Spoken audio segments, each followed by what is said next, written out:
Hello everyone, it's Azer, and welcome back to another Vlog Story video. Um, it's good to be back. I'm finally back playing this game after like 5 years of inactivity. And in this video, I'm going to be showcasing you guys my resource farm, aka my diamond slash gold coin farm. So this is the farm that I use to get my skill points. So as you can see here, I've gotten a lot of skill points invested in my character. And you're wondering, oh, where do I get these skill points from? So very simple. I've mostly gotten them from a farm like this, where it basically gives you a lot of diamonds, where you kill a bunch of mobs slash entities. And how I set this up is basically just have a huge cage. So I built mine in glass.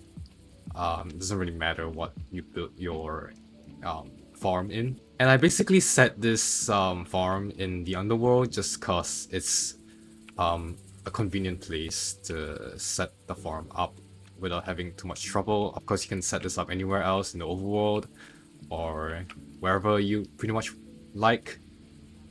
So yeah, basically there's 16 spawners. Each of them is built in a 4x4 square that's floating slightly above the ground.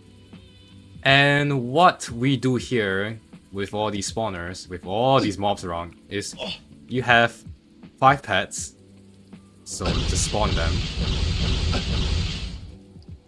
What this is gonna do is basically, they're gonna kill all the mobs that's gonna spawn around the farm. And as you can see, we're getting a whole lot of resources. Like, we got diamonds, we got gold coins, we got some iron, bones, etc. Basically, the main idea here is that you get all your pets to kill these mobs for you, and then they'll basically generate a whole lot of diamonds, gold coins, and other stuff. So for the pets, so I'm using the Gontar, the Basilisk, the Spider, the Onyx, and the Aldria, and all of them have emerald armor on. Some of them have red armor, but basically you'd want to have any pet armor on all of your pets so that they can last a bit longer in this farm without dying, because I mean these mobs can still do damage to your pets, so that's something to keep in mind of. Now if you don't have some of these pets, a good substitute would be the mech or the snowman. These two pets, the mech and the snowman, are pretty good overall pets to use as well for a resource farm like this. Just an advisory for the mech. If you're gonna deploy this in the resource farm like this, do not use rockets, because in this version, the rockets do actually destroy blocks around, and it would not turn out pretty if you try to use rockets in the mech. Oh my god, I just blew everything out, stop! So yeah, best advice not to use that. You can still use the Aldria and the Onyx. They are projectiles, don't really do any environmental damage, so yeah, as you can see here, it's doing pretty fine. And it does wipe out the enemies, slash mobs quite effectively. So the mobs that I use for this farm are as follows. We have the big worm, the snow worm, ice elemental, swamp snake, strider, dark mage, Kraden, tiger, baby grizzly, dragon bat, small bat, basilisk, earthworm, big snowworm, and spider. So these are the 16 mobs that I use to in my resource farm. And just a rule of thumb for which mobs you spawn in your resource farm, generally you want to have mobs that has less than 300 HP, basically one-shotable by most of your pets. And they shouldn't be doing more than 20 damage at once, just so that your pets also don't die too quickly. So depending on the mobs that you are farming in your resource farm, you can get a bunch of materials as well.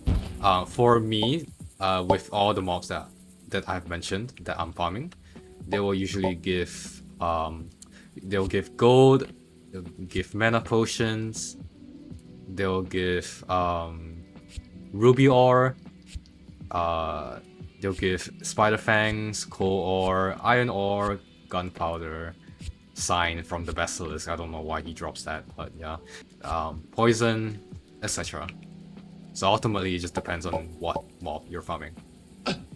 Another thing to note, depending on where you build your resource farm, you'd wanna keep whichever boss out of the farm as much as possible to not intervene and potentially kill your pets. So in the underworld, dark boss would spawn normally around, and what I do is set a spawner for him specifically somewhere outside of the farm so that he doesn't spawn anywhere other than this area, so that he doesn't end up in the farm or anywhere that he shouldn't be in and, you know, kill my pets. So this farm is generally AFKable, but just a note that the pets AI can be a little stupid sometimes, in the sense that they might end up outside the farm, or they might just circle around a mob or circle around an item trying to collect it, things like that. So what I would advise if you want to AFK farm is to basically check in every 15 to 30 minutes to see how your pets are going. It will get to a certain point where some of your pets, like my Eldria, they might start losing quite a bit of health. So you might want to heal them with life magic or health potions in between AFK sessions. You'll also need to feed your pets so that they can do the most amount of damage, because as time goes on, your pets will lose hunger, and when they do, they'll do less damage to the mobs, which will in turn make it slightly less effective.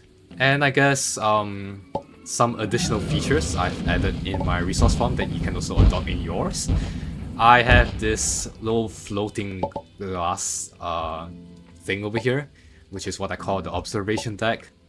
So what you do is basically just sit around here, and this is basically where you just AFK without worrying about getting hit by any mobs or anything.